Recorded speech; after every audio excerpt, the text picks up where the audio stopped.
In this tutorial, we are going to import a backing track and shorten it by deleting its drum introduction. We start by clicking on File, Import, then clicking Audio. We then click on our dance backing track and then click Open. We now see a waveform view of our backing track. Let's have a listen to the drum introduction.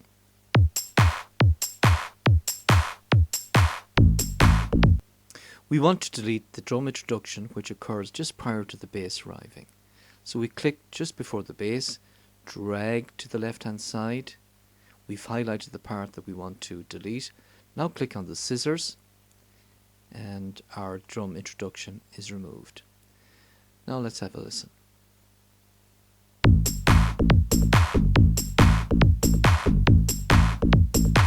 Don't forget that we can undo any of our edits by clicking Edit and Undo.